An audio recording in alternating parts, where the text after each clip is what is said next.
Hello, everyone, and welcome to this edition of See Yourself Grow with Tina. I am Tina Kalura, and for those of you who don't know me, I am a wife, I am a mom, and I am a boss at everything that I do. I am the founder and CEO of the See Yourself and Your Business Grow coaching and consulting firm, and I help people get out of their own way and into results in less than 90 days.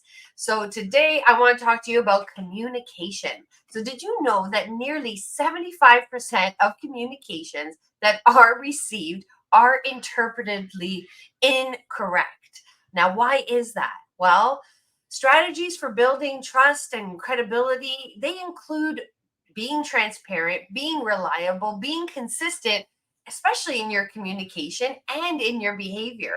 So honesty, openness, empathy also promote a positive and trust building environment. As individuals feel seen and heard, they feel more connected to you, and then you could build those collaborations and communicate better.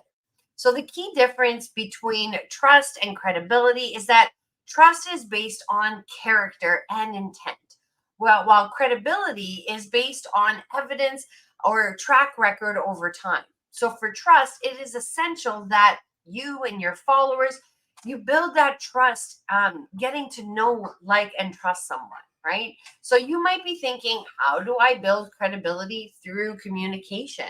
Well, talk about yourself, talk about your interests, talk about why you're so qualified to do what you do, or, you got to back yourself up. So one of the ways to establish credibility is in your speech, and how you're talking to your particular audience. And how do you build credibility and influence? Well, you got to be authentic, right? One of the most important ways of showing credibility and influence in relationship is to be authentic. Now, what does it mean to be authentic? Well, be yourself. Don't be someone else. Don't try to be someone else. Someone once said that to me. It's hard enough being you, let alone trying to be someone you're not. So always try and speak from your experiences, speak from your heart, and always stay true to your values. Now, you also need to start listening actively. Most people haven't developed the art of listening. Why? Because we're already too busy processing what we're going to say to that person next, right? And then always provide value, right? It's so important that when you're speaking to people, obviously to listen, but also provide them value, based on your experiences or based on your thoughts, right? Now, the telling disconnect occurs when people tend to assume that they know what the other person means, or people assume that the others know what they mean. And this is where the communication breakdown tends to happen. So, here to talk to us more about communication is Nancy Micheli. So, Nancy saved a company an unheard of $9 million in 9 months. Nancy is a speaker, an executive coach, and a hypnotist who helps engineers and logical minded people communicate and collaborate to gain more influence and impact. With decades of experience in engineering leadership in the petrochemical industry, she recognized that planning and technical brilliance only get people so far, but exceptional communication is the key to success. Also, Nancy is a certified sommelier, trained in one of Canada's top restaurants, and she is a competitive dance person as well, ballroom dancer, actually. So, without further ado, hi, Nancy. Hello, Tina. It is so lovely to be here with you. Thank you for having me. Absolutely. Thank you for taking the time out of your busy schedule to be with us as well. So, Nancy, let's just jump right in. Can you Sure. tell me what is the credibility code? What does that mean to you? So, the credibility code is really about how do you show up with your communication that lands in a way that either boosts your credibility or detracts from your credibility. And so often, if you've ever watched the TV show The Big Bang Theory, right, we laugh at The Big Bang Theory because the guys struggle to communicate really well. And then you've got Penny there who's like, what are they talking about half the time? And it doesn't make a lot of sense. And in the engineering and technical world, often I see that. I see people try to communicate. And while they may be able to communicate peer to peer to the other people in the organization, often people are like, what is it they're saying or trying to tell me? And so I love this quote by Warren Buffett, and it actually comes out of one of the videos that I was watching. And it says, you can have all the brain power in the world, but you have to transmit it. And transmission is communication. So it doesn't matter how smart or capable you are in your business, in your, whether you're an engineer or an astronaut going to space or a medical doctor. Think about some of those conversations where you're like, I walked away and I don't understand.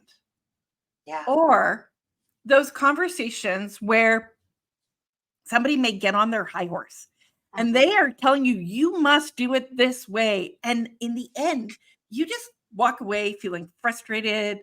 Maybe you feel sad. Maybe you feel angry. But now that person has ruined your trust and ruined and their credibility in your eyes.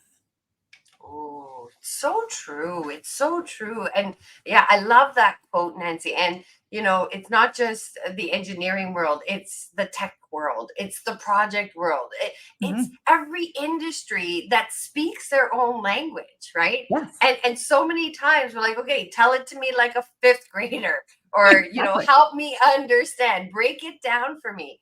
Yeah. And I always tell people, like, you know, if you are not communicating clearly about who you are, what you do, then how are people supposed to really resonate with you and understand you and know that you're the right person to fix their problem, right? Yes. And Nancy, you know this, like there's so many different forms of communication, right? So how do we build the trust and the respect and the influence in our communication? What does that look like? So I think the first myth that I want to break is this myth that we have is treat others the way you want to be treated. So one of the things I want you to think about somebody who maybe they're your best friend, maybe they're your sibling, maybe they are even your spouse or a work partner. Are they exactly like you? No. Do they show up like my brother and I can't be any more different in Yeah. personality, even though we grew up in the same environment? Agreed. And Yeah. right. And so even parents know this with their children, right? They sometimes treat one child one way and another child the other way because they are not exactly the same. And so when we start to communicate to people, the first thing that we need to, and it comes from the world of emotional intelligence, and is that you need to be aware of how you communicate. So, not just the words that you say, but how do you communicate naturally so that you can ebb and flow and adjust to the people around you? So, for me, I know that I communicate using logic and order. So, Mm-hmm. I'll say things like, this is the way things should be done, where 30% of the population often speak through emotions. Mm-hmm. And so they'll be like, I feel. And so you being aware of which are easier and which are harder for you to do in these different communication styles is to be able to practice those and think about how can I adapt it. Yeah. The other thing from an awareness standpoint is knowing how you communicate when you are stressed. So Mm. stress has a huge impact on our communication. And one of the best models I know that explains this is something called the process communication model, developed by Dr. Tabby Kaler in collaboration with NASA. And what he determined is there are 6 distress patterns that show up. And so it's a matter of like, which is the one that I resonate with? And so there was a period of time in my job where I was super stressed, where I did not feel valued and comfortable, and I was trying very hard to be perfect. And what happens is I over communicate. Have you ever met somebody who rambles on and on and on and doesn't take a breath? And you're like, either get to the point or I got it like 10 minutes ago. Right. Yes. Yes. Right? Yep. Yep. That's a sign of stress in our communication. Okay. Another example of stress in our communication is people who over apologize. Think of that. It's like, oh, I'm so sorry. I apologize for interrupting you. May I, like, this whole kind of weakness and self, like, I'm trying very hard to please. Okay. Yeah. Another example is my my husband does this one. I love it, and it's like it's just too hard. I can't figure it out. I'm trying so hard to figure it out. Right? Like these are just 3 of the 6 signs of stress, and they're the most common signs of stress in our communication. And when we do that, we start to lose credibility. Hmm. And we start to lose belief in ourselves to be there. Yeah. And the communication leads to frustration and conflict in the other person because Yeah. they will then go to their natural distress pattern. Yep. Yep. Because you're probably confusing them, right? Yes. You're confusing them. You're not being direct. You're not being straightforward, and they can tell that you're stressed, right? Um, these are very valid points. I love that. And if we could just actually put that reference in the comments after we're done, Yeah. Nancy, I'd love to. I'd love to check that out. Mhm. So, can you tell us of a success story that really sticks out for you, where you helped, one of your clients overcome this communication credibility Yeah. code? Yeah. Yeah. Oh gosh, there are so many. And I was thinking of so a client I'm working with right at the moment is trying to negotiate a new salary for herself. And the salary that she originally accepted was Achilles. way too low, way too low. And negotiation is a stressful place. Like, how many people like to go in and negotiate their salary or like to go in and have that conversation? And so, one of the things that we did with her, and she's in this process right at the moment, but one of the things is I asked her how her boss communicates. How does he see the world and from what perspective? And so her boss sees the world from very logic and order, being in that project management world. She sees the world from values. So is it ethically right? Is it value based right? Versus this concept of, does this make financial sense? Does this meet the schedule? Does this meet the timing? Does this meet, right? So you can see how the value communication and the ethical and the logical communication can sometimes cause us to be like planes passing. And so one of the things that I've been working with her on, and that I think is really important in any communication, whether you be a business owner, whether you be trying to get yourself a promotion, whether you trying to manage your children or have a conversation with your spouse, is to practice some of these skills because they are not necessarily natural to us. And speech requires practice. And so we were practicing back and forth for her to be able to land that conversation better, to be able to be heard by her boss in a way that she is seen as valued, with her needs met, but also in a language style that will resonate in the ear of her boss. Oh, I love that. That's so good. Practice, practice, practice, right? Yes. Doesn't make perfect, but it definitely makes progress. Yeah. I love that. And it makes total sense. These are simple things, Nancy, that we really don't think of. We tell our kids to practice, their speeches, or something that they're going to deliver. When it comes to something so important, I love that. I love that Mm. guidance. Appreciate that. Okay. So what are 3 things that people can start doing right now to help improve their credibility when it comes to having important conversations? So, one of the things that I think is really worth doing is actually taking your phone and recording yourself. Like, do a little video and record yourself. Like, how do you show up if you practice that conversation? Watch yourself. Look for your body language because your body language tells like so much. Over 90% of our communication is not the words we say, but the language. And so if anybody can do one thing, record yourself, watch yourself back. Find what are those tics that you have? Where do you maybe pause too long? Or maybe where are you rambling on? Is your language getting really high and loud, or is it soft and conversational? Think about how it is. How is your posture? How is your interaction so that when you show up to communicate, you are in the best place. I love it. The second thing that I want people to consider is at the end of the conversation, how do I want somebody to either think differently, feel differently, or act based on this conversation?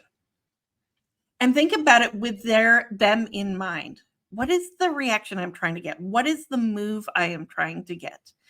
Because in the end, people will not remember what you say, but how you made them feel. Yeah. And if you can inspire them into action, if you can get them aligned on your side, it is really incredible. Perfect. And the third thing that I think in every conversation, even difficult conversations, is that real-life conversations are collaborations. Mhm.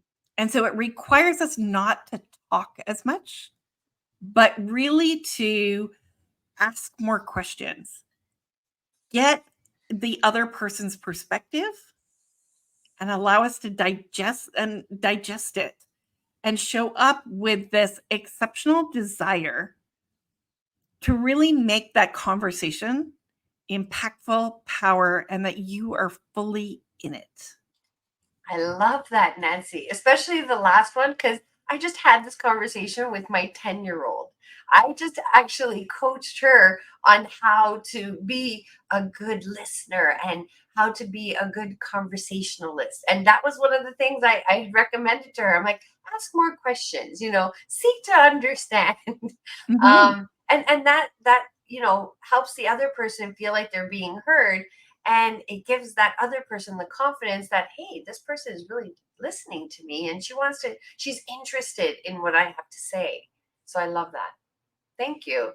Welcome. Okay, so Nancy, tell us, do you have anything special coming up that you want to share with us, or how can people get in touch with you? What's the best way? Yeah, so right at the moment, I'm putting together a workshop called Master Your Negotiation Skills. Mm. Because most of what we do in life, most conversations are really different forms of negotiation. What is it that you want as that result? And so, if anybody is interested in that workshop or learning how to improve their communication skills so that they can motivate others, so that they can get the things that they want in life, I invite you I've dropped a Calendly link below, but send me book a call with me and we'll talk about how can you negotiate better. And I will give you free access to this masterclass on negotiation. Oh, I love that. Okay, perfect. So, Nancy, we will put all of your contact information in the comments, both on Facebook and LinkedIn, and we will post it on YouTube as well. So, please, for anyone listening, either live or on the replay, reach out to Nancy if this is something that is of interest to you. She is a communication specialist and she's done wonderful work for the people that she has worked with. So highly recommend Nancy. So get in touch. Nancy, I want to thank you so much for the wonderful wealth of information that you've provided, the little nuggets that you've given us to think about. and for your great offer. So thank you so much. Is there any other last thoughts that you have before we wrap things up? I just want to say that our goal in life should always be to build better relationships, and we do that by earning credibility with each other. And one of the best ways to earn credibility with other people is to become an exceptional communicator. And when you do, your credibility, your relationships, all parts of your life will improve. Yeah, so true. Love it. All right, Nancy. I'm gonna wrap things up. So feel free to hang out backstage if you like, or if you have to go, I totally understand. I know you're super busy. But again, I just want to thank you once more for being with us, and I look forward to seeing you and your business grow as well. Thank you, Tina. I appreciate it. All right. Okay. So there you have it, everyone. We'll be adding Nancy's contact information in the comments, both on Facebook and LinkedIn.